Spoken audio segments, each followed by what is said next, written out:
Dieu a également ordonné aux Israélites de tuer les non-combattants cananéens. Le récit biblique indique clairement cet ordre. Ici encore, nous devons nous rappeler que s'il est vrai que les femmes cananéennes ne combattaient pas, cela ne signifie en aucun cas qu'elles étaient innocentes. Comme l'indique leur comportement séducteur dans Nombre 25, 1, 3. Cependant, la question demeure, qu'en est-il des enfants? Il n'est pas facile de répondre à cette question, mais nous devons garder plusieurs choses à l'esprit.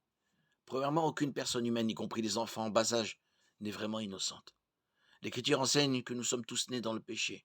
Psaume 51, 5. Cela implique que tous les individus sont moralement coupables du péché d'Adam, d'une manière ou d'une autre.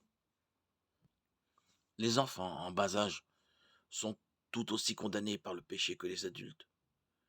Dieu est souverain sur toute la vie et peut la prendre quand il le juge bon. Dieu seul peut donner la vie. Et Dieu seul a le droit de la prendre quand il le veut. En fait, il prend finalement la vie de chaque personne à la mort. La vie n'est pas la nôtre, mais celle de Dieu. S'il est mal pour nous de prendre une vie, sauf dans les cas de peine capitale, de guerre et de légitime défense, cela ne signifie pas qu'il est mal pour Dieu de le faire.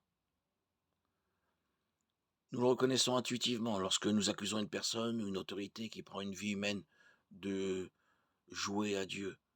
Dieu n'a aucune obligation de prolonger la vie de quiconque, ne serait-ce qu'un jour de plus. La manière et le moment de notre mort dépendent entièrement de lui.